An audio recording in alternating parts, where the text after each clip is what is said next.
Arratsaldeon eta ongi etorri magazinera, gaurkoan gurekin izango ditugu alde batetik Itxaso Etxeberria, hemengo Saloako langilea eta aktoresa, eta bestalde ikasle abertzaletik Belatea Mundarain eta Ainhoa Ainigez. Baina orain, has gaitezen betiko edukiekin.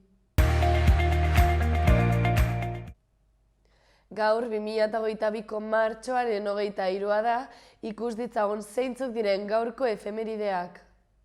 Gaur bezalako egun batean, baina 1919 urtean, Milanen, Italia, Benito Mussolinik alderdi fascista sortu zuen. Urte batzuk beranduago, 1923an, Reichstagak Adolf Hitlerri erabateko boterea eman zion eta Alemaniako diktadore bihurtu zen.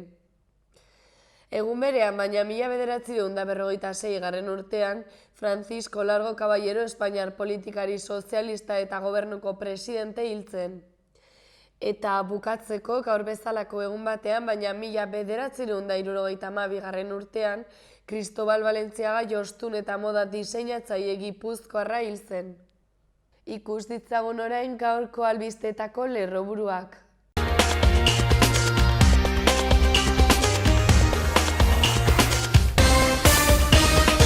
Arratsaldeon eta ongi etorri bertan berri albistegira, gaur martxoaren 23 da, asteazkena, hauek dira Iruñerriak eta Nafarroak utzitako albiste nagusienak. 3 garraiolarien sindikatuak sektorean duten egoeraren berri eman eta euren aldarrikapenak helarazi dien Nafarroko gobernuko ordezkariei. Elkartaratzeak Leitzan eta Berriozarren 2022ko bigarren lan heriotza salatzeko. Elinet larrialdietako mugaz gaindiko proiektuak azken simulazioa egin du Dantxarinean. 2022-2023 ikasturterako lanbide heziketaren eskaintza hasi egin da berriro eta Nafarroa Europako helburua hurbildu da lanbide heziketako ikasleen 40%. Sakana kooperatiba enpresako langilek elkartaratze egin dute lakuntzako lantegiaren ondoan aurrekoan bertan hil zen lankidearen heriotza salatzeko.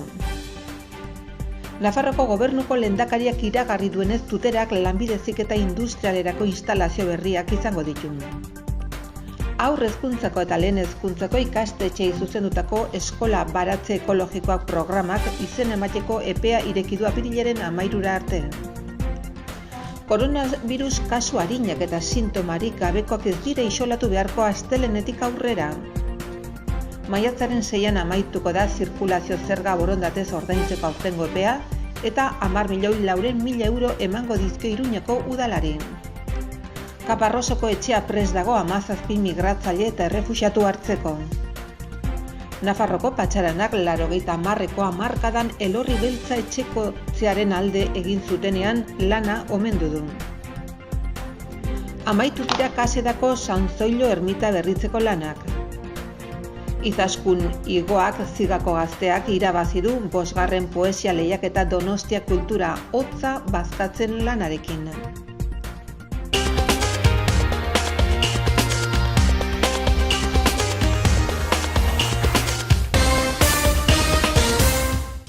Errepasatu dezagun aste honetako agenda.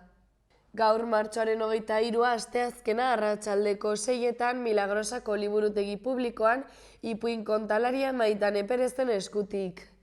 Ipuinaren gaia ingurumena izango da. Ordu berdinean ipuin kontalaria ere bai, baina Mutiloako kulturretxean eta Bentura Ruizen eskutik. Bestalde egun berdinean baina arratsaldeko 7etan irrizikloari dagokionez, Nafarroako antzerki eskolan jakerrak antzezlana ikusgai. Arratsaldeko 7etan ere, baina Zibibox kondestablen pandemiaren poesia Lierni Azkargortaren eskutik. Ordu berdinean, baina Uharteko kulturretxean korrikari buruzko uinak dokumentala ikusgai. Eta asteazkenarekin bukatzeko arratsaldeko 8etan Afu musika taldearen eskutik kontzertua herriko tabernan. Bihar martxoaren 24 osteguna, arratsaldeko 6etan 3 urak ipuin kontalaria Zibibox kondestablen Jose Mari Carrereren eskutik. Beranduago arratsaldeko 7etan bertso saioa Monton tabernan Joanes Ilarregi, Imanol Ziulaga Ekine Zapiain, Liber Renteria, Peio Ardaiz eta Izea Aronaren eskutik. Eta arratsaldeko 7:30 Gorputz Antzerki eta Komedia Karrikiri elkartean Xabier Artiedaren eskutik. Martxoaren 25ean ostirala korrika festa ospatuko da arratsalde osoan zehar Iruñeko leku ezberdinetan. 5:00 gutxitan Amaiurri ikastolan, 5:30 Errekoletak plazan, arratsaldeko 6etan Sanduzelaiko Gortarriko plazan eta arratsaldeko 7:00 Donibaneko Azuelo plazan. Bestalde arratsaldeko 5:30 Aroa eta Mirariak magia saioa Asier Kidaben eskutik Txantreako Salestarretan. Arratsaldeko 7:00 Soinujolaren semea filmaren proiekzioa eta solasaldia Fernando Bernuesen eskutik Golem Yamagutxin. Beranduago 7:30 Olerki eta musika errezitaldia Jokin Irigoyenen omenez Berriozarko Zulo Alaien. Ordu berdinean, baina zaldiko maldikon musikartzela liburuaren aurkezpena egingo da. Arratsaldeko 7:00 Ziudadelan Otxoren kontzertu eskainiko da, eta ostiralarekin bukatzeko arratsaldeko 8:30 geltokin gastroshowa eta afaria. Martxoaren 26an goizeko 10:00 Antsoaingo antzokian, beharrezkoak dira etxerako lanak hitzaldia eskainiko du David Castillok. Horretaz gain, korrika festa egingo da goizeko 10:30 Herripagainako karpan eta eguerdiko 12:00 Berriozarko Eguzki plazan. Bestalde arratsaldeko 6:30 Elurrezko Panpina antzerkia eskainiko da Zibibox Mendillorrin.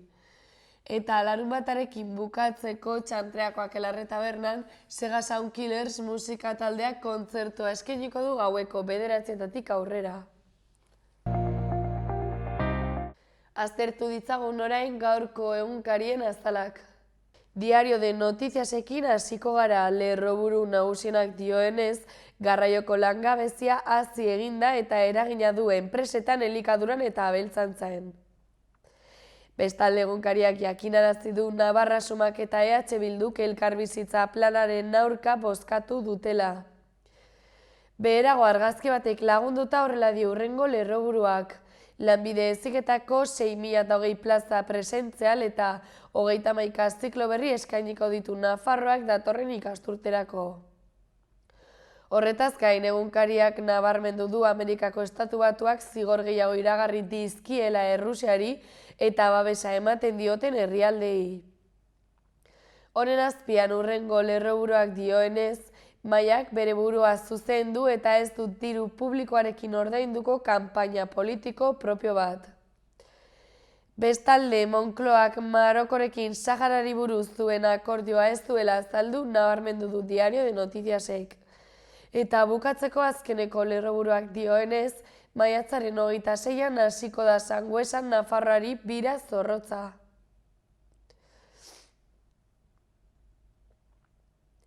Orain Diario de Navarrara pasako gara. Egunkariaren lerroburu nagusienak dioenez, Nafarroako automobilgintzak erteak suspertu ditu garraioak gelditzeagatik. Beherago argazki batek lagunduta horrela dio hurrengo lerroburuak. Mobilizazioak aurrera darrai eta gobernuak zubiak izatea aipatu du. Honen azpian egunkariak gorriz nabarmendu du EH Bilduk bizikidetza plana bertan bera utzi duela eta gaitzestea barne hartu zuelako. Horretaz gain, sintomari gabeko COVID kutsatzeek edo kutsatze arinek ez dutela isolatuta egon beharko azpimarratu du. Goiko aldera itzulita, krisez azpimarratutako lerroburuetatik lehendabizikoak dioenez, Kaparrosoko txaleta migratzaientzat izango da. Bigarren akordea horrela dio, 18 urteko 7.000 nafarrentzako kultura bonua. Eta hirugarrenak bukatzeko Nafarroako itzulia itzuli dela dio. Gararekin jarraituko dugu orain. Azalaren lerroburu nagusienak dioenez, Ganberak Nafarroako gobernuaren bizikidetza plana errefusatu du. Horretaz gain egunkariak nabarmendu du Arriolak ez duela Tapia Plus legeari buruzko jarrerarik hartu nahi legebiltzarrean. Eta bestalde Espainiako Kongresuak ez duela martxoaren 3ko sarraskia ikertu nahi jakinarazi du. Beherago argazki batek lagunduta horrela dio hurrengo lerroburuak. Korsikak bat egin du Iban Kolonaren omenezko dueluan. Honen azpian, gerra fronteetan eta elkarrizketan gelditu dela azpimarratu du Garak. Eta horretaz gain ondoko lerroburuak horrela dio, beste kamioi karabana bat greban. Bukatzeko egunkariak Imanol Carrilloren erreportajearen izenburua azpimarratu du eta horrela dio, txuri urdinen balentria. Berria egunkaria aztertuko dugu orain. Lerroburu nagusienak dioenez, Nafarroako gobernuko lanpostuen 3% baino ez dute euskara eskakizuna. Honen azpian, argazki batek lagunduta horrela dio hurrengo lerroburuak. Dolua Korsikan kolonaren heriotzagatik. Bestalde egunkariak beltzez azpimarratu du garraiolarien greba edatu egin nahi dela Hego Euskal Herrian. Eta horretaz gain berriak nabarmendu du COVID-19 dunen kasu arinetan ez dela bakartu beharko hegoaldean. Eta bukatzeko goiko aldera itzulita egunkariak Maria Serna txuri urdineko jokalariaren aipuan nabarmendu du eta horrela dio. Klubak gure alde egindako apostuari erantzunik onena eman diogu liga irabaziz. Euskal Herria irratia bukatzeko. Lerroburu nagusiena Gari Torregrosa printzearen arresiko zuzendariaren aipua da eta horrela dio. Ikerketen arabera bertako hizkuntzak zaindu behar ditugu horren aurkakoa da udalaren asmoa. Bestalde Euskal Herria irratiak trenaren aldeko alternatiba plataformako kidea den Nerea Bianaren aipua ere nabarmendu du eta horrela dio. Trenbide sarea zahar berrituz pertsonendako erabilgarria izango den tren zerbitzua posible dela erakutsi nahi dugu. Eta bukatzeko Hiruk bere proposamena helarazi dizkiola foru gobernuari eta hasitako harremanek fruitua ematea espero duela nabarmendu du irratiak. Movistarren pertsonen bizitza hobetu nahi dute izan ere orain gigabaterainoko zuntza, datu infinituak eta Movistar Plus futbolarekin izateaz gain, smartphone bat eta Netflix 3 hilabete izan ditzazkezu opari gisa. Hori guztia 125eko deskontuarekin 4 hilabetez funzion selekzion berrira pasatzen bazara. Pasa zaitez Movistarrera eta ikusizu zeuk zergatik den bizitza apur bat hobea.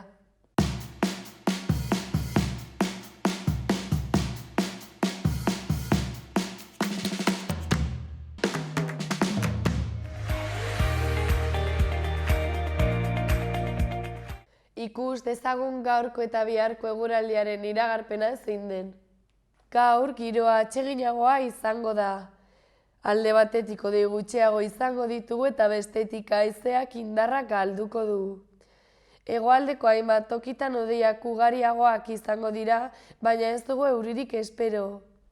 Kantauri isurialdean batez ere kostaldetik gertu giro argian nagusituko da. Hego-ekialdeko haizearekin jarraituko dugu, baina ahulduz joango da goizak aurrera egin ahala.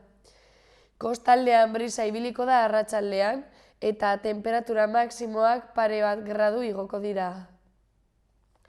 Ostegunean eguraldiak antzera jarraituko du, baina hodeiak ugariagoak izango dira arratsaldean. Goizean giroa nahiko argia izango da, naiz eta hegoaldeko zenbait lekutan behe-hodeiak egongo diren.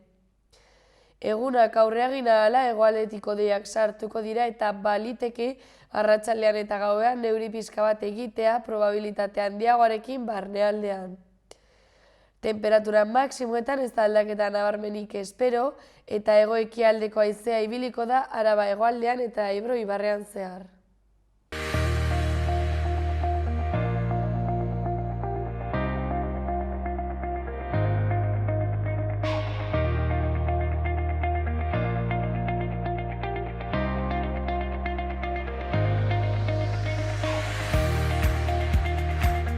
Gaurkoan Itxaso Etxeberria etorri zaigu Xaloako platora gurekin hitz egitera. Bera, Xaloako aurkezlea da ere bai, gure lankidea da. Eta gainera Txikas Prepago film laburraren aktoresa da. Kaixo, zer moduz Itxaso? Kaixo, Julene, ondo, zu? Ongi ere bai, hementxe, Lanean. Lanean, badakizu. Konta eguzu pixka bat, testuinguran jartzeko eta hasi baino lehen, zein da Txikas Prepagoren sinopsia edo, zertan datza film laburra? Chicas Prepago da laburmetrail dokumental fikzionatu bat, bai? Beraz, oinarrian dagoena da bi puten istorioa eta zergatik duten lanbide hori, ez? Eta da pixka bat, laburmetraileko zuzendaria bazuen kuriositatea, ez? Horren inguruan, eta orduan esan zuen, saiatuko naiz haiekin hitz egiten eta ea zer kontatzen didaten, ez? Eta orduan hori dago, elkarrizketa horietan gertatu zena, hor dago, orain izango da telebistan edo zinemetan plasmatua egongo dena. Ez dugu aipatu, baina zuzendaria Isabel Saez Perez da. Hori da. Eta berak zergatik erabaki zuen gai hau lantza, zuk aipatu duzu pixkat, bazukala ez kuriositatea edo modu batean esateko, baina film labur honen bidez, ze mezu helarazi nahi zuen edo zei dago horre atzean? Nik uste ez zegoela mezu konkretu bat bidaltzeko intentzioa. Igual guztiz kontrakoa, pixka bat errealitate ez ezagun hori ezagutzeko eta jendeari erakusteko intentzioa, baina ez mezu konkretu bat bidaltzeko. Baizik eta bakarrik goazen haiekin hitz egitera, haiei ahotsa ematera eta entzutera gehien bat. Oso ongi. Bai. Eta zu Itxaso, aktoresa zara ez, film labur honetan, zein da zure papera? Edo zure pertsonaia? Bai, nire pertsonaia edo papera diozuna, ez? Azkenean guk egiten dugu errealitatean existitu ziren pertsonen paper hori, ez? Eta ni naiz Isa zuzendariaren laguna. Ze bera beti joaten zen pertsona batekin, lagun batekin, elkarrizketa edo topaketa horietara, ez? Hasieran ez ziren elkarrizketak, hasieran ziren bera fotografa erotiko moduan hasi zen bere burua edo publizitatzen, eta deitzen zioten, ez? Behar ditut argazkiak ez zer. Baina eskotan baita ere ziren gizonak, eta nahi zutela sexua, eta orduan bera, segurtasun moduan, eta baita ere erosoago eta segurago sentitzeko, beti eramaten zuen lagun bat. Eta horren papera nik egiten dut. Eta lagun horrek, zure ikuspuntuz ez dakiz zer egin mota zeukan historia guzti honetan eta zuzendaria laguntzeko? Pixka bat errealitatean izen hori, ez? Pixka bat berotasun eta laguntasun hori ematea. Eta nik uste dela baita ere pixkat kuriosa bera, ez? Orduan, gustaren zaio, gauzak nola diren ezagutzea, hor murgiltzea, ez? Orduan, pixkat puntu hori baita ere dauka.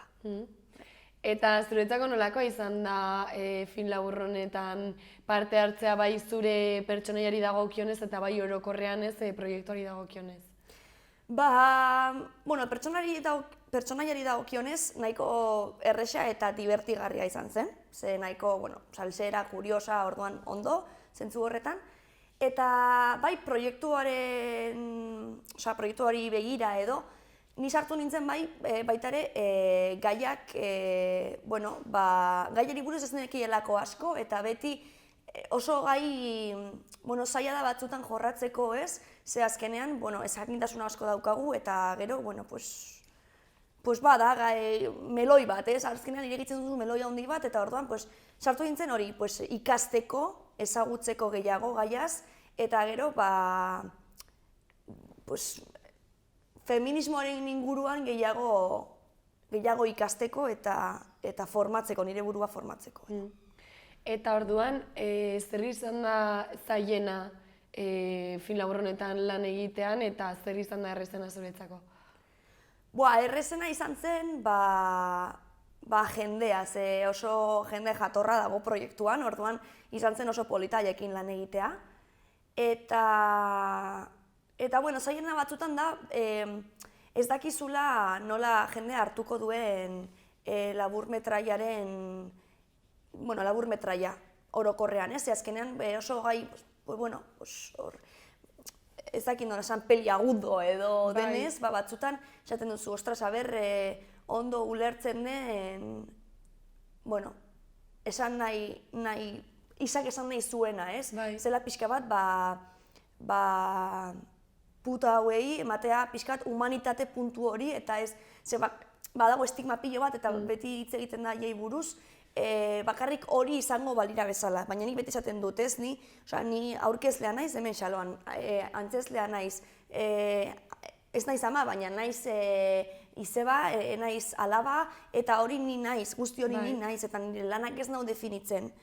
Baina azkenean emakume hauek ez dira laburmetraian agertu zergatik, estigma handia dagoelako, izkutatu eta egon behar direlako, eta orduan, guzti hori azaleratzea batzutan, anpoiak edo, ezagit, ateratzen ditu, baina beharrezkoa da hitz egitea, eta hori batzutan da egiten zaidana zaiena, aber nola hartuko duen jendeak, baina. Eta orduan, horren arira, orain arte, filmak zeharrera mota izan du, zer pentsatzen du jendeak, filma ikusi dutenek, zer uste dute edo zer esan dizuete? Orain arte egin dugu bakarrik Berakamian, crowdfunding horretan, partatu zuten udaletan, eta harrera nahiko ona izan da, ona kakotxeta artean, azkenean zer da ona zer da txarra ez, baina bai eman duela debatitzeko eta hitz egiteko eta, konpartitzeko aukera, eta niretzat hori da garrantzitsuena, errespetuz beti eta... Orduan, zuek orain filma amaituta, eta hasi zaretela ez crowdfundingarekin, eta pozik zaudete emaitzarekin edo aurre ikusitako helburuak bete dituzuela uste duzu? Nik uste horrendikan hori ez dugula jakingo, ze laburmetrai hau hasi genuen COVID-a baino lehenago. Eta bukatu genuen hor, deskonfinamendu horren ostean, izan ziren bi zati edo bi rodaje edo momentu. Eta orduan, denbora asko pasa da, eta orain ari gara, orain golemetan dugu ostegunean 7:00, gero Madrilen ere eta Bartzelonan, eta hor bai ikusiko dela pixka bat, guztia, ez? Baina orain arte ezin dugu esan. Orduan pixkat esperoan, ez zaudete, zer gertatzen den proiekzio horietan eta, ongia gore bai.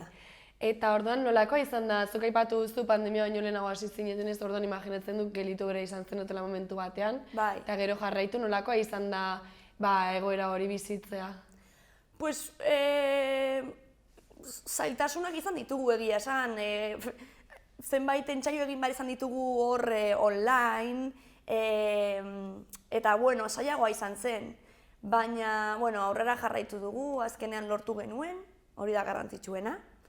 Eta ber orain. Bai, Eta itxaso zenbatek parte hartu duzue lanean, bai kamera aurrean, aktore-aktoresa bezala, kameraren atzean, zenbat izan zarete? Egia esan ez dakat zifra buruan, baina jende asko, dago labur baten atzean, 15 minutuko gauza bat, eta jende pila bat dago atzean, makillaje, iepaindegi, kamera berak, produkzioa, gero, jende asko, bai. Eta bestalde, gaiaz pixka bat aldatuz, ez dute nahiztuk spoilerrik egitea edo, baina film laburrak ze estetika mota dauka edo helburu zehatz batekin egin duzu zuzendariak edo zer ikusiko da? Estetika... hori ikusten da pixka bat Isaren mundu hori eta berak bizitandako mundu hori, ez? Orduan, erotika hor dago, azkenean, sexualitatearen mundua jorratzen da, orduan hori badago,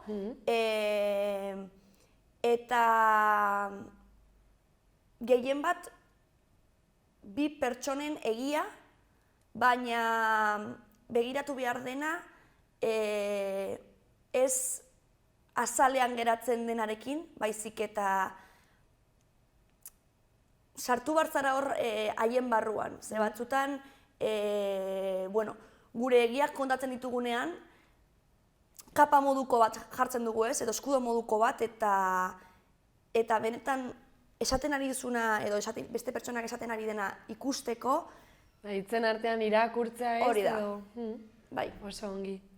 Aipatu iguzun egintxe, hori ostegun honetan egiten da proiektzioa hemen Iruñean. Hori da. Gero Bartzelona eta Madrid aipatu duzu ere bai. Bai. Ze jarraipen mota izango du film laburrak edo gutxienez zuek, ze jarraipen mota eman nahi diozu zer gustatuko litzaizuek pasatzea?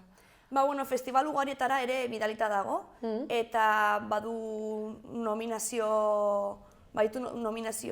batzuk baita ere, internazionalki, orduan, bueno, pues, ikusiko da, momentuz ezin dugu jakin, baina bai, mugitzea eta areta jende gehiago ikusteko aukera izatea. Eta orduan zuek, aipatu zu pixkat hori ikusi behar duzuela, baina helburu zehatzik markatu duzue proiektu honekin, film labur honekin, eta gero jarraipen ezberdinen bat emateko edo ez dakizue ongi zer gertatuko den?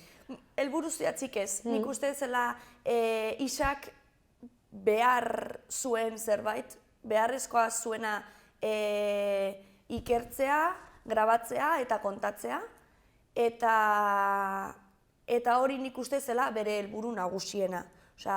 Eta bera hasieran zeukan webserie moduko bat egiteko edo ideia, baina azkenean hain gai zaila denez eta batzuetan, zaila direlako proiektu hauek egitea, batzuetan baita ere, bizitzako momentu guztietan ezin dugu horrelako proiektu batekin aurrera joan edo luzatu edo. Orduan momentuz nik uste bere helburua egina dagoela. Eta orain gizarteak eta jendeak egingo du proiektuarekin pixka bat nahi duena. Oso ongi. Eta Itxasozuk proiektuan lan egin duzula, bizi izan duzula prozesua eta dena, ikustera joan nahi duen pertsona bati edo zalantzan dagoen bati zer esango zenioke animatzeko? Joateko gainera saiatu behar gara gauzetara joaten gure prejuizioak eta gure ideia finko horiek alde batera utzita edo pixka bat zirrikituak irekitzeko aukera utziz eta entzuteko eta gero etxean erreflexionatzeko eta bakoitzak erabaki hartzeko, gainera bakoitzak libre gara ados egoteko, ez egoteko ados edo, baina nik uste garrantzitsua dela beti entzutea. Ni askotan joaten naiz, printzipioz gauza horien alde ez nagoelarik joaten naiz ikustera, entzutera eta gero ja, zure ideiak edo egiten dituzu, baina nik uste garrantzitsua dela hori. Oso ongi.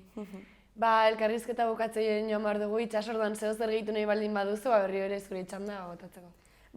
Listo, Julen, nik uste horrela guztia jorratu dugula eta animatzea jendea, joatera, eta listo. Oso ongi. Eta horreago ikusi beharko ez, ze pasatzen den film honekin. Esango dizuet. Hori da, eskerrik asko gurekin ez egitagatik, Itxaso. Zuei. Bai, gero arte.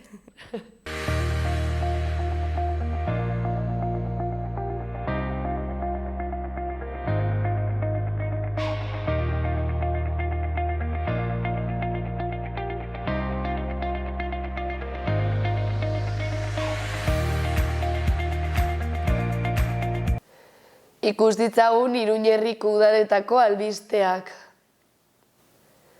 Eguesibarreko aurrentzako Ibarreko bizitza komunitarioan parte hartzeko referentziazko gunea izango da 2022ko apirilaren 1 ekainaren 17 bitarte ostiraletan arratsaldeko 4:00 6:30.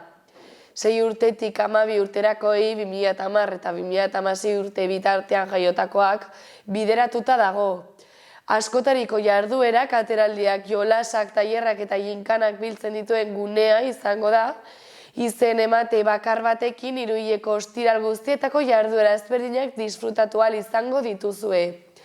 2016an jaiotako adingabekoek 6 urte bete beharko dituzte Iruñekoan zehar. Jarduerak familiendako arreta zentroan eta Sarregurengo kale eta plazetan burutuko dira, 3 hilabeteko ostiral guztietarako izen emate bakarra egongo da, fazera deituz 2022ko martxoaren 21 eta 28 bitarte. Erroldatutako pertsonek lehentasuna izango dute. Bestalde, apirilaren 5ean asteartea arratsaldeko 6etan Eguesibarko udaleko osoko bilkuren aretoan Rebeldes y Peligrosas de Cine hitzaldi tailerra egingo da Maria Castejon idazle, historialari, irakasle, zinema kritikari eta Ibarreko bizilagunarekin. Zineman bizi diren emakume apurtzaile ereduei buruz hitz egingo du Rebeldes y Peligrosas de Cine izenburua duen bere liburuko protagonistak baitira. Sarrera doakoa da lekua bete arte. Eta gainera, 2022ko martxoaren 26an, Eguesibarko Zuhaitzaren eguna ospatuko dute. Zuhaitz landaketa Sarrigurengo parke nagusian egingo da eta parte hartu nahi dutenentzako elkartzeko lekua parke horretan bertan dagoen Aur Parke estaliaren alboan izango da goizeko 11etan. Horretaz gain Eguesibarko udala lanean ari da gaur egun Sarrigurengo Institutuaren handitzearekin desagertuko den lurzatia ordezkatuko duen lursaila egokitzeko. Udalak badaki herritarrek Elizmendi kaleko kirol pista intentsiboki erabiltzen dutela eta horregatik haren ordez antzeko beste gune bat jarriko du ingurunetan. Aisialdi osasungarria sustatzen jarraitu nahi da batez ere Sarrigurengo haurtzaroan eta gaztaroan. Aire zabaleko kirol ekipamenduak hobetzeko ildo horretan udalak dagoeneko esleitua dauka, puntrak arena handitzea eta lasterra hasiko dira obrak. Eta Eguesibarrekin bukatzeko Iruñerriko mankomunitateak proba pilotu bat jarri nahi du martxan, Nazional 10 N10 linean Cortes de Navarra kalea Sarriguren bakarrik edo taldean bidaiatzen duten emakumei zuzendutako geralekuen arteko geldialdiak egiteko. Proba ekainaren 8 arte egongo da martxan, eskariaren araberako tarteko geldialdien helburua da erabiltzaileen segurtasuna eta irisgarritasuna hobetzea genero ikuspegitik. Jaitsierako geldialdiak baino ez dira eta emakumeek baino ezin dituzte eskatu eta erabili.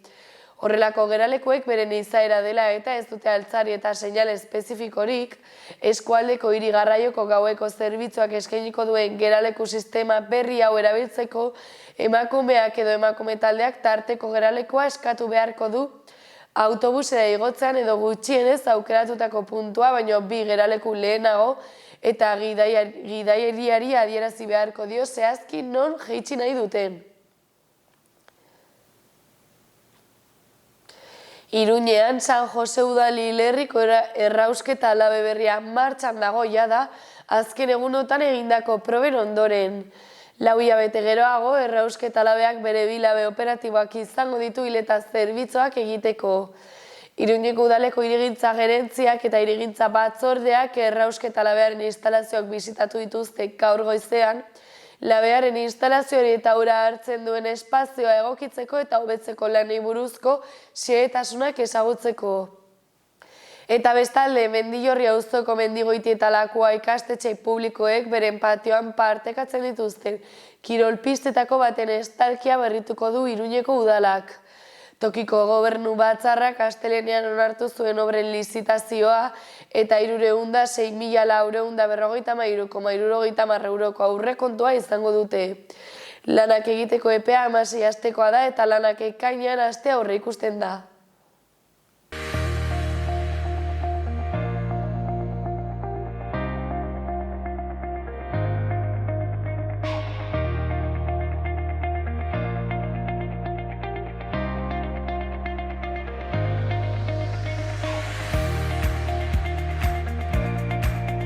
Gaurkoan ikasle abertzaleak taldeko kideak diren Belatea Mondaren eta Ainhoa Inigez etorri dira gurekin Xaloako platora hitz egitera. Zer moduz? Kaixo. Kaixo, ongi. Ongi biak. Bai. Bueno, konta iguztue pixka bat ikasle abertzaleak greba deialdia egin du biharko, martxoaren 24-ako, zergatik?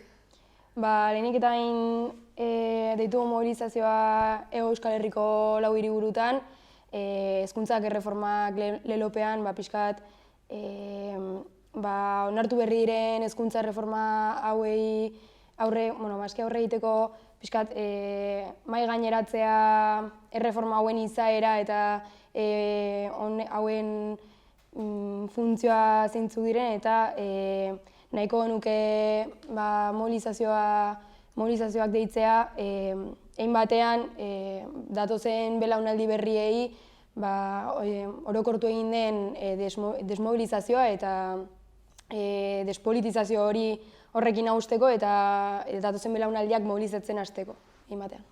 Bai, aurkitzen gara momentu batean zeinetan.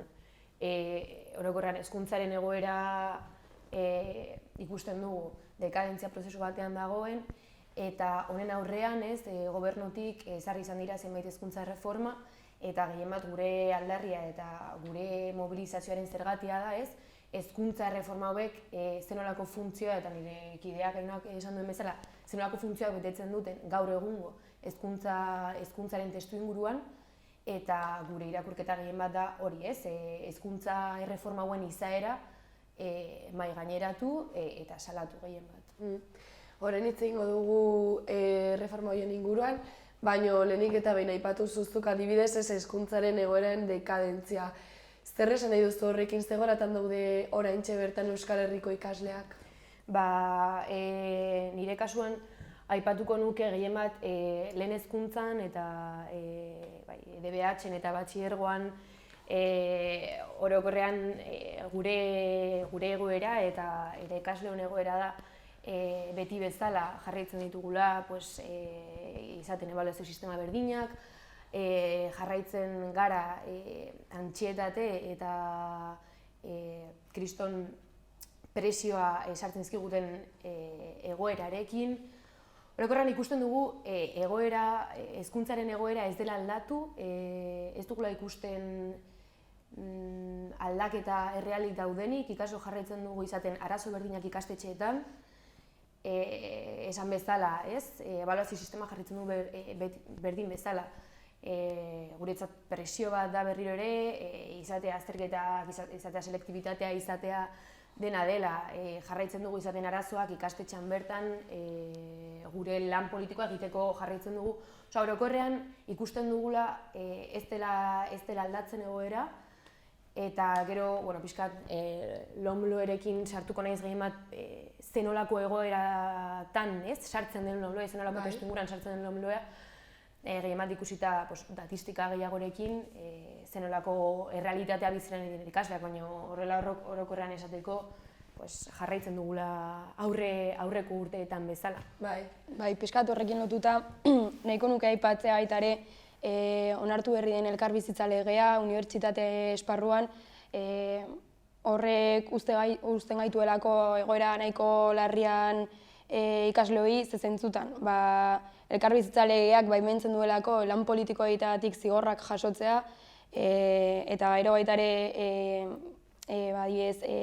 espedienteak irekitzea lan politikoa egiteagatik, edo zin arazoa izaten duzula unibertsitatearekin politikaz gain, hartu ditzaketela autoritario diren neurri batzuk eta areagotu egingo dela autoritarismo hori hezkuntza esparruan egin batean unibertsitatean. Gero gainera, ikasleen egoera diri dagokionez, Belatek aipatu pixkat institutoetan eta dagoen egoera, baina nik nahiko nuke aipatzea unibertsitatean bizigun egoera eta nola areagotuko diren jada zeuden arazo batzuk, adibidez, tasen prezioak geroz eta jasangaitzagoak dira eta geroz eta zailtasun gehiago ditugula unibertsitateko kostuei aurre egiteko. Orduan geroz eta jende gutxiago eduki izake ikasteko aukera hori unibertsitate mailan. Eta gero gainera horrekin aipatzea baita ere, unibertsitate mailan abiaratutako kanpaina lehenengo kuatrian elitizazioaren kontzeptua mahai gaineratu genuela eta horrekin esan nahiko genuke edo behintzat aipatzea langile klaseko ikasleria kanporatu izaten ari dela hezkuntza esparrutik eta horrekin erreforma hauek ez dutela arazo hau solventatuko, baizik eta betikotu egingo dituztela oro har ditugun arazo horiek. Eta zehazki lege hauek, erreforma hauek, LOMLOE oso eta lanbide heziketako plana, zertan datza ze ezaugarri mota dituzte eta nola eragingo die ikaslei? Esan bezala, LOMLOE-ri dagokionez aurkitzen gara momentu batean, zeinetan hezkuntzaren errealitatea da, ikasleek haien hezkuntza prozesua ordaindu ahal izateko bataz bestekoa dela 664 euro ordaindu behar dituztela orokorrean, kasu honetan gurasoek ordaindu behar dutela prezio hori bataz beste hezkuntza prozesu hau jarraitzeko, eta hori kontuan hartuta, badakigu LOMLOEk aplikatzen dituen neurrietatik adibidez, bat dela DBH bakarrik, imaginatu ez, zaude 3. DBH-en, eta ezin duzu berriro ere errepikatu 3. DBH, hau da ezin duzu kurtso berdina errepikatu bitan. Eta DBH-en hezkuntza zikloa bakarrik errepika ditzakezu bitan. Hau da, eta batxilergoan berdina, batxilergoa dira 2 urte eta bakarrik 3 urteetan egin ditzakezu batxilergoko zikloa. Orduan, zer esan nahi du horrek, baduzu kriston presioa eta lege honi esker baduzu kriston presioa aprobatzeko kurtsoa estipulatzen eta haiek jartzen dituzten epeetan, ez? Horretarako zer gertatzen da, ikasle askok ez dituzte edo behar dituzte klase partikularrak, imaginatu ez? Pixkat hezkuntza prozesu horretan lagundu ahal izateko. Eta hori berriro ere beste karga ekonomiko bat da gurasoentzat, ez? Baditugu kasuak zeinetan daude gurasoak 3 seme-alabekin eta 3 seme-alaba horiek daude klase partikularretan, ez? Daukagulako presio bat, atera behar dugula kurtsoa, atera behar dugula gure hezkuntza ziklo hori markatutako epe batzuetan, eta hori, alde batetik arlo ekonomikoan badu bere eragina, baina beste alde batetik arlo psikologikoan, ez? Ni ikasle bezala jakin behar izatea badudala epe muga bat, ez? Kurtsoa atera ahal izateko, niretzat da kriston presioa, antsietate kasuak, badakigu hezkuntzan ikasleriaren 15% badituela antsietate arazoak.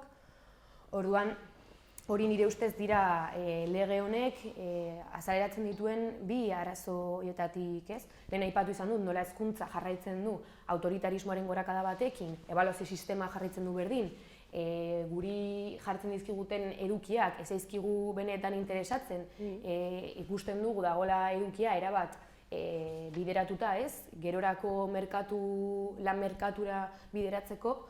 Orduan, kontuan hartuta hori eta jakinda zein den hezkuntzaren egoera, LOMLOE aurkezten dute, eta LOMLOE bezalako hezkuntza erreforma batek ditu aipatutako lege hauek, ez? Eta ze ondorio ditu ikasleriarentzat, edo ze nolako ondorioak izango ditu ikasleriaren partearentzat, ez?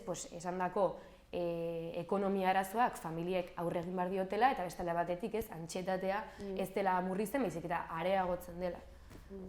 Bai, gero aipatzearren ere LOSU eta LOMLOEren arteko berdintasun bat edo antzekotasun bat izan daiteke baita ere nolako neurriak hartzen diren edukiaren gainean, adibidez gutxiesten direla letretako ikasgaiak orokorrean produktibo ez diren ikasgai batzuetan, orain egingo dute ikastetxetan kenduko dute filosofia ikasgai bat, horrek sustatu dezakela igual ikasleon kritikotasun hori edo behintzat baldintzak jartzen dituela ikasleria orokorrean jakin-mina batzuk edukitzeko, eta inbertsio egingo dute edo jarriko dutela ikastetxetan ekintzailetza dela enprendedor izateko eta enpresa bat nola kudeatzen den, eta horrelako edukiak sartuko dituzte ikastetxetan 16 urteko ikasle batek izan dezakela enpresa baten kudeaketa nolakoa den jakitea eta ez jakitea edo ez eukitzea baliabideak kritikotasun hori garatzeko. Eta hori baita ere oso argi ikusten da unibertsitate mailan, adibidez, LOSUk baimenduko duela, enpresen esku hartze hori areagotu egingo dela, eta geroz eta makinak produzituko dituztela hezkuntza esparruan. Hau da, hezkuntza geroz eta biratuago dago enpresa batean lan egitera, edo enpresa baten produkzioa areagotzeko baliabideak jartzen dituzte. Horregatik, geroz eta agerikoa da filosofia, historia, artistoria eta holako karrerek daukaten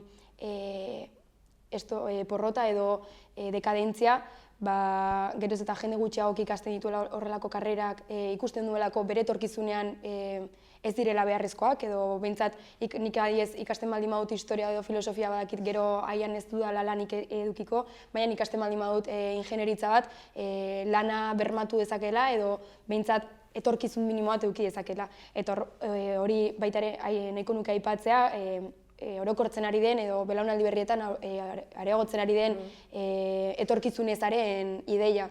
Guztiz lotuta honekin eta geroz eta hezkuntza porrota gehiago dago eta geroz eta jende gehiago diratzen dela bidez LH-etara ikastera, produkziora lehenbailen sartzeko edo produktibitatea hori areagotzeko eta LOMLO eta LH planekin gutela da hori areagotu eta enpresen esku hartzea, geroz eta lan merkatura bideratutako edukia saltzea eta orokorrean edukiaren ustutze hori areagotu ingo dela.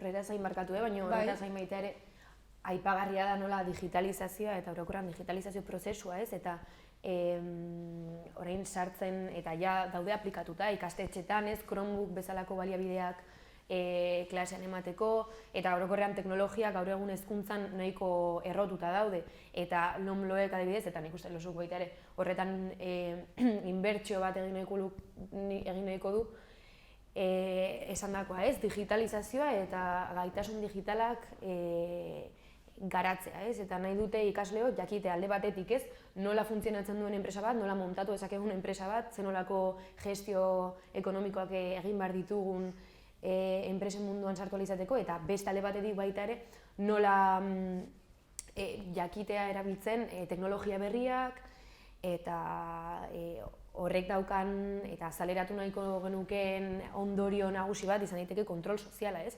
Orain gertatzen da zenbait ikastetxeetan, heltzen zarela berandu 2 minutu ez, 8etan daukazu txirrina, alteratzen zara, ezakize, gertatzen zaizu edozer gauza, heltzen zara 2 minutu, 3 minutu berandu, eta automatikoki ez, zure gurasoei heltzen zaie mezu bat, esan ez dakize ikasle, heldu da berandu, dena dela. Orduan ikusten dugu baita ere ez, kontrol sozialerako mekanismo bat dela digitalizazioaren ezarpena ikastetxe, unibertsitate berri, eta unibertsitatean adibidez nupen sartzeko liburutegira behar duzu orain jartzen dizute kontrol fazial bat, ez? Aurpegi identifikatzeko. Orduan horrelako, ez? Horrelako baliabideak erabiltzen dituzte. Beste adibide argi bat da, Mendillorriko ikastetxean, Iruñerrian, gertatu izan zaigu, ikastetxean greba eskatu ahal izateko egiten dira bozkaketak. Eta bozkaketak normalean egiten dira klasez klase, ez? Bozkaketak egiten dira, zoaz klasera, bozkatzen duzu, ateratzen da baietza edo ezetza. Kontua da, zuzendaritzak arrazoi bat jarri gabe, esan zuten bozkaketak ez zirela egin behar presentzialki, eta eduka plataformaren bitartez egin behar zirela bozkaketa horiek. Zertatzen da, eduka plataforma horren bitartez, guk ez daukagu ziurtasunik edo segurtasunik, jakiteko ea haiek badakiten ze pertsona ari den bozkatzen, ze pertsona zer ari den bozkatzen, baietza edo ezetza, orduan baita ere ikusten dugu ez, kontrol sozial hori baita ere, kontrol sozial horrek baita ere erakarrela gure pribatutasunaren edo, bai ez, ez dakigu ze puntutara arte ari gaituzen kontrolatzen, ze puntutara arte badakiten zer egiten dugun eta zer ez dugu egiten. Orduan, ez, kaleetan kamerak ditugun bezala, ikastetxean kamerak ditugu, ez? Orokorrean kalean bezala ditugula kontrol mekanismo desberdinak, ikastetxean baita ere, eta unibertsitateen baita ere aplikatzen dira, ez? Hau da, hezkuntza espazioak diren ikastetxeak, unibertsitateak, LH-ak ez dira kasu isolatuak, ez? Kalean bezala aurkitzen ditugun arazoak, aurkitzen ditugu eta reproduzitzen dira ikastetxetan, unibertsitatean, LH-etan. Bai, eta orokorrean horretarako jartzen dituztela baliabideak, ikasleriak horiek barneratzeko eta normalizatzeko eta geroz eta ohikoa dagoa da Chromebookak erabiltzea edo teknologia hori erabiltzea. Ez dagoela gaizki teknologia erabiltzea, baizik eta guk salatzen duguna edo behintzat mahai gaineratzen duguna da teknologia horren erabilera ez dela neutrala eta ez dela porkesi jartzen, baizik eta dela badagoela behar batzuei erantzuten dion teknologia eta gainera jartzen dituztela baliabideak guk barneratzeko normala dela, adibidez, unibertsitateko liburutegi publiko batean sartzerako aurpegi identifikatzea eta hori normalizatzen ari da eta ez da normala guk gure burua identifikatu behar izatea publikoen espazio batean. Uste dut neskak oso argi utzi duzuela zein den egoera eta zer salatzen duzuen ez. Orduan Ainhoa eta Belote honen aurrean zer proposatzen duzu edo zein da irtenbidea egoerari aurre egiteko? Bai,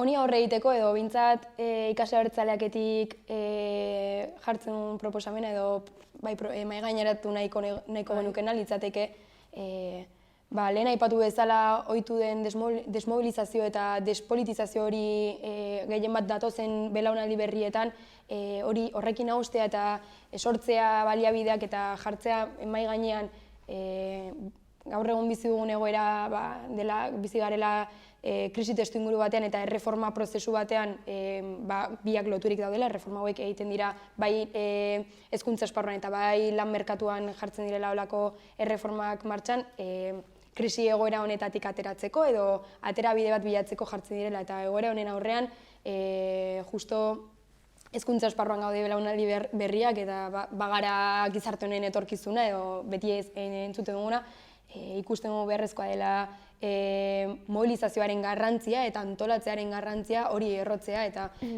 ulertzea honekin hausteko modu bakarra dela langileriaren antolakuntza aparte bat egitea eta ez digula ezertarako balio instituzioetan erreforma batzuk abiaraztea eta gainera erreforma hauek ez dituztela benetako beharrak asetuko edo ikasleria langilearen beharrak asetuko eta horregatik esaten dugu instituzioetatik aparteko antolakuntza bat behar dugula eta independentzia politiko bat sortzea horretarako ezinbestekoa da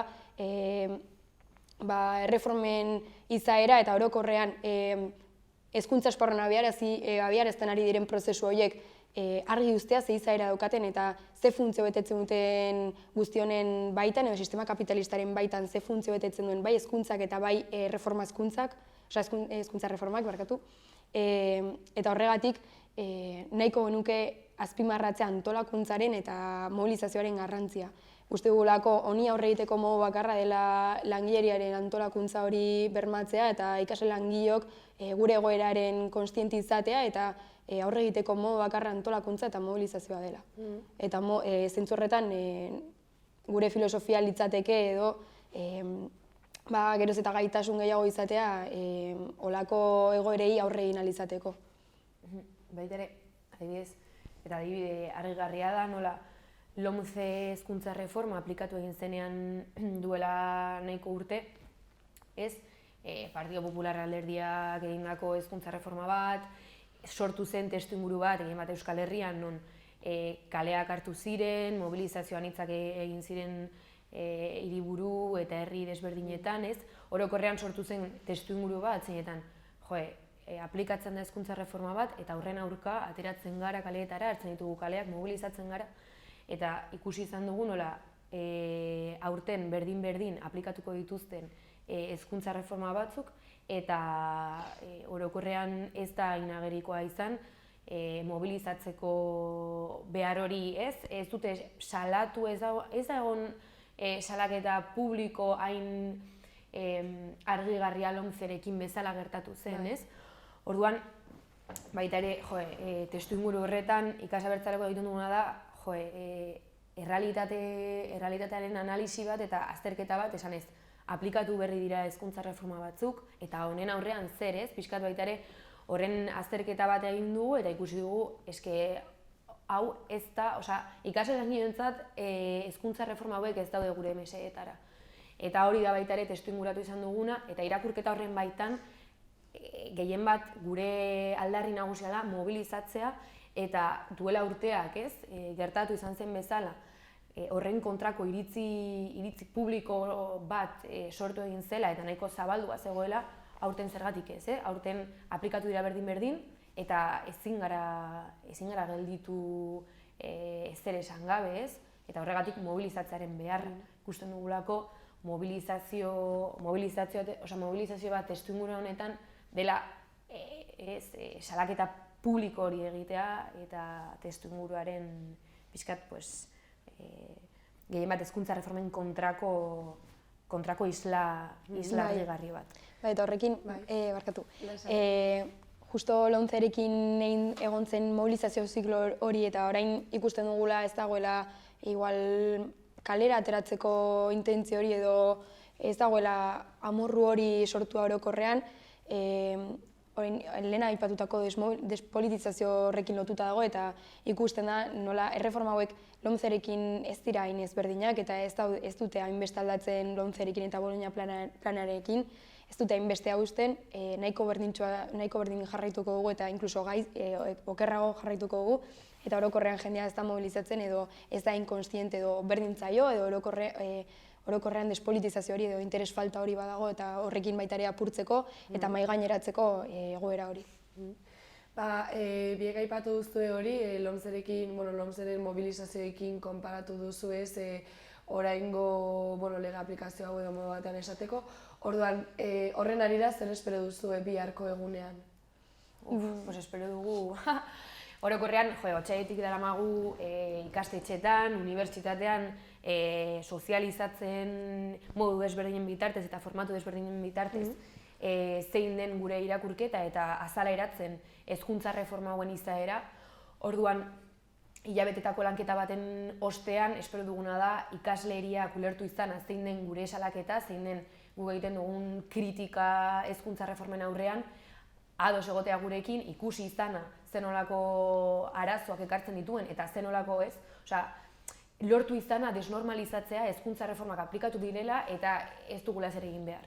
Ez baizik eta nire kasuan espero dudana da gehien bat ikasleria ateratzea kaleetara, hartzea kaleak eta benetan lehen aipatu bezala ez, testuinguru honi kontrakotasun bat adieraztea mobilizazioen bitartez, ez ikustea ez gaudela ados eta ez gauden ez ados, aterako gara kaleetara, hartuko ditugu kaleak eta mobilizatuko gara.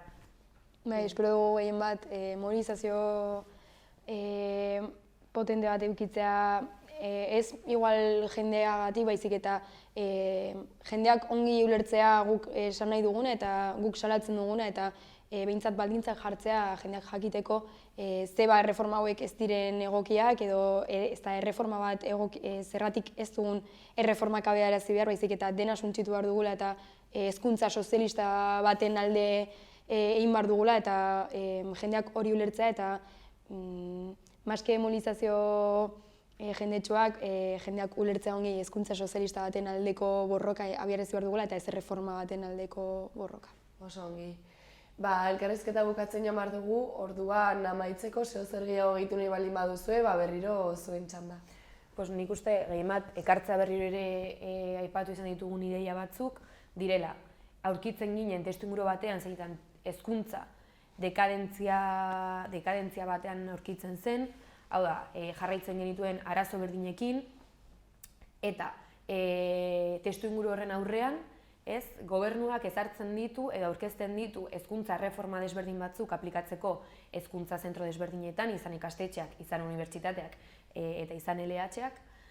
Eta ikusten duguna da hezkuntza erreforma horiek benetazko aldaketak edo benetako alternatiba izan beharrean aldaketa partzialak eta guri lagungarriak izango zaizkigun aldaketak guri lagungarriak ez zaizkigun izan behar aldaketak ekartzen dituztela ez, eta horregatik jarri izan ditugu 11 adibide ez, jakiteko egoera ez dela aldatzen baizik eta era batean edo bestean duela urteko hezkuntza erreforma hauen modernizazio bat da ez, eta horregatik ikusten dugu zenolako beharra dagoen testuinguru honetan salatzeko zein den hezkuntza erreforma hauen izaera eta horren aurreko edo horren aurrean zein erantzuna proposatzen dugun da bihar mobilizatzea Euskal Herriko 4 hiriburuetan, gure kasuan Iruñan 12 izango den mobilizazioa aterako dela Antoñutitik.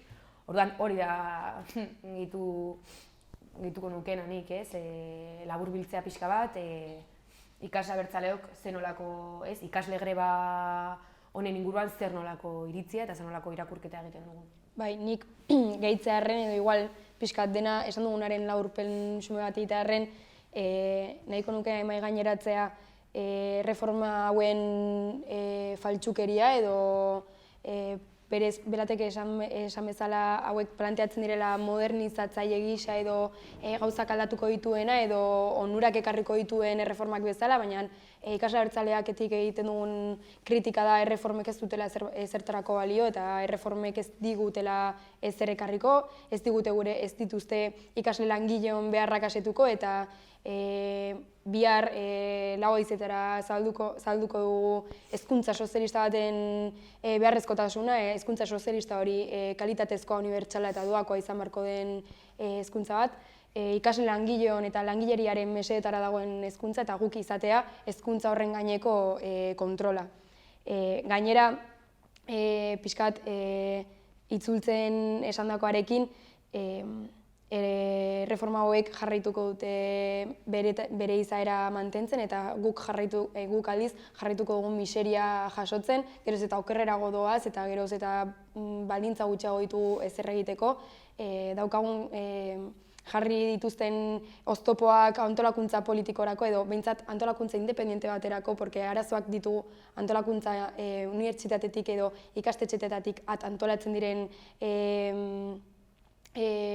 antolakuntza horiek oztopatzen direla, jarraituko dugu arazoak izaten matrikulak ordaintzeko gehien bat unibertsitatean eta ez dituztela baliabideak jartzen ikasle langileok aukera bat izateko hezkuntzan sartzeko eta horregatik esaten digute LH planetan, LH-an inbertsio handiago egingo dituztela, baina hori faltsukeria da, porque egiten dutena da unibertsitatea ordaindu ezin dutenek LH-etara bideratzen dituzte, lan merkatura lehenago sartzeko, orduan horrekin da adibide bat azpimarratzeko erreformek ez dituztela onurak ekarriko, baizik eta bir formulak eta prozesu batean gaudela, eta horregatik bihar 12 Antoñutitik aterako den manifestaziora dei egiten dugu Hego Euskal Herriko ikasleria langileria guztiari eta goazen aldarrikatzera hezkuntza sozialista bat.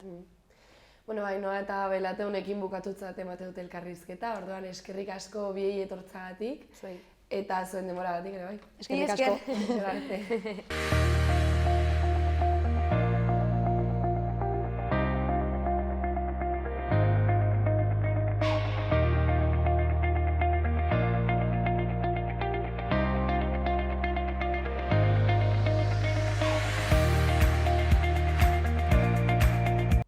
Hau izan da guztiak gaurkoz, eskerrik asko zuen arretagatik eta bihar arte. Gobierno de Navarra. Nafarroako gobernua.